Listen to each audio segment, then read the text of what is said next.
नमस्कार, मैं डॉक्टर रचना मेहता।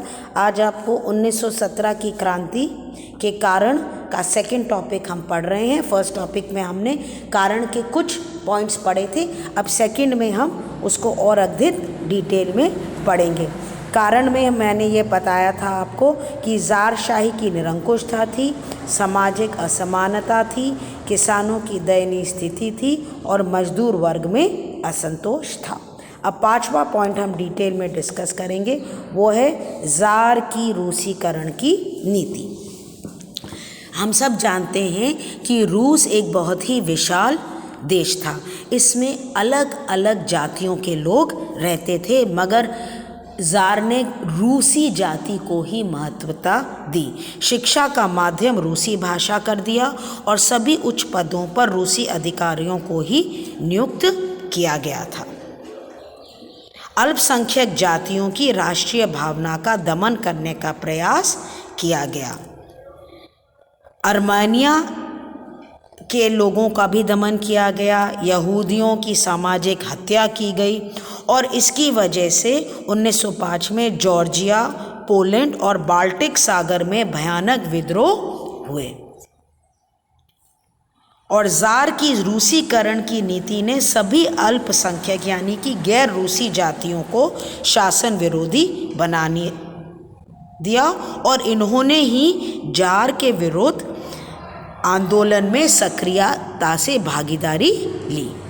इसके बाद है नेक्स्ट पॉइंट, वो है ज़ार निकोलस की स्वयं की अयोग्यता।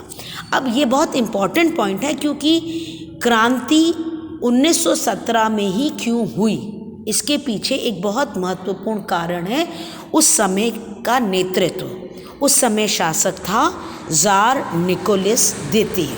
अब उसके बारे में हम थोड़ा सा समझें। वह आकर्षक व्यक्तित्व का था, मिलनसार स्वभाव था, मगर उसके पास बौद्धिक जो क्षमता थी वह बहुत ही सीमित थी। कोई भी व्यक्ति उसे सरलता से प्रभावित कर सकता था। उस पर उसकी पत्नी महारानी अलेक्जेंड्रा का बहुत अधिक प्रभाव था। महारानी अलेक्जेंड्रा आप जानते हैं ऑस्ट्रिया की राजकुमारी थी। ये जो महारानी थी वह निरंकुश और स्वेच्छाधारी शासन में विश्वास रखती थी, साथ ही बहुत ही महत्वाकांक्षी महिला थी। ज़ार निकोलस तृतीय के समय में सम्राट और महारानी के ऊपर एक साधु का भी प्रभाव हुआ और उसका नाम था रास्पुटिन।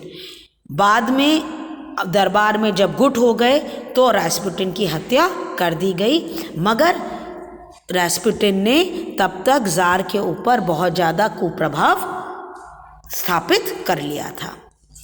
अब एक और कारण है और वो है रूस में बौद्धिक क्रांति। हम सब जानते हैं कि किसी भी क्रांति को आगे बढ़ाने के लिए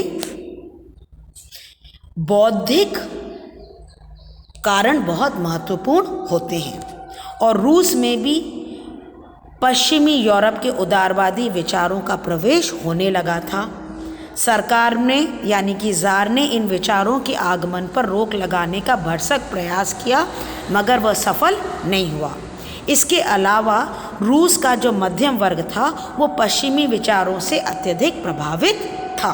साथ ही कुछ ऐसे लोग थे जिन्होंने बौद्धिक क्रांति को बल दिया। मैं एक एक करके उनके नाम आपके आगे रखती हूँ, आपको एकदम से समझ में आ जाएगा, क्योंकि ये सब जो नाम हैं ये आज भी इन्हें हम बड़े ही आदर से याद करते हैं। लुई टॉल्स्टॉय, तरगनोव, दोस्तोयेव्स्की के नावल या उपन्यास, मार्क्स, मैक्सिम गोर्की और बुकानन के समाजवादी विचार, इनको हम डिटेल में भी जब आप लोग एमए पढ़ेंगे तो इनको हम डिटेल में पढ़ेंगे।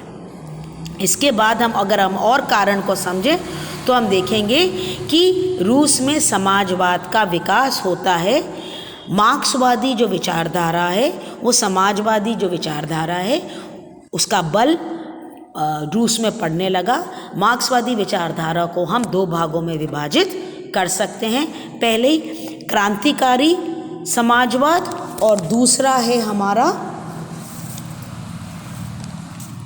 समाजवादी लोकतंत्र। समाजवादी लोकतंत्र बाद में 1930 में दो भागों में विभाजित हो जाता है। एक होता है बोल्शेविक और दूसरा होता है मेंशेविक। बोल्शेविक जो आंदोलन है उसका नेतृत्व लेनिन करता है और जो ये मानता है कि केवल जो मजदूर वर्ग है, जो सर्वहारा वर्ग है, वो ही इस आंदोलन में भाग लेगा, जबकि मेंशेविक मजदूरों के साथ अन्य लोगों को भी अपने साथ जोड़ने का कार्य करते हैं। अब इसके बाद आता है इस क्रांति का जो तत्कालीन कारण था। 8 मार्च को एक घटना होती है जिसकी वजह से ये आंदोलन आगे बढ़ता है। मजदूरों ने भूख से व्याकुल होकर पेट्रोग्राड में हड़ताल कर दी। मजदूरों की भीड़ ने सड़कों पर रोटी के नारे लगाने शुरू कर दिए और लूटमार भी प्रारंभ कर दिया। दूसरे दिन भी उग्र प्रदर्शन होने लगी। रोटी दो और अत्याचारी शासन का नाश हो के नारे लगने लगे। 1 मार्च को पेट्रोग्राड के सभी कारखानों में हड़ताल हो गई। मजदूरों ने पुलिस के हथियार छीन लिए। सम्राट ने क्रोधित होकर 12 मार्च को ड्यूमा भंग कर दी और सैनिक टुकड़ियों को आदेश दिया कि वो उपद्रवियों पर गोली लगा दे, मगर सैनिकों ने गोली चलाने से इनकार कर दिया और फिर 15 मार्च को जबरदस्ती ऐसी माहौल हो गया कि ज़ार को अपना सिंहासन छोड़ना पड़ा। उसने अपने भाई माइकल के पक्ष में सिंहासन त्याग दिया, मगर माइकल ने भी इसको स्वीकार नहीं किया और इस प्रकार मार्च 1917 में रूस में निरंकुश सम्राटों के शासन का अंत हुआ। इसके बाद एक अस्थायी सरकार की स्थापना होती है जिसने महत्वपूर्ण कार्य किए, जैसे भाषा और प्रेस की स्वतंत्रता घोषित की।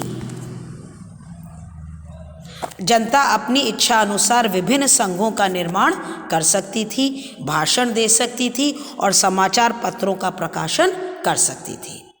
दूसरा पॉइंट, राजनीतिक बंदियों को मुक्त कर दिया गया। जिन बंदियों को निर्वासित कर दिया गया था उन्हें पुनः देश में आने की अनुमति दी गई। तीसरा पॉइंट, यहूदियों के विरुद्ध जितने भी कानून बनाए गए थे उन्हें सबको रद्द कर दिया गया। चौथा पॉइंट, पोलैंड को स्वायत्त शासन का वचन दिया गया और फिनलैंड के वैध अधिकारों को मान्यता दी गई। पांचवा पॉइंट, देश का नया संविधान बनाने के लिए एक नवीन संविधान सभा की स्थापना की घोषणा भी की गई, मगर ये जो अस्थायी सरकार थी यह असफल रही। तो ये था हमारा सेकंड पार्ट रूस की क्रांति का, जिसमें हमने उसकी क्रांति के कारणों को डिटेल में पढ़ा।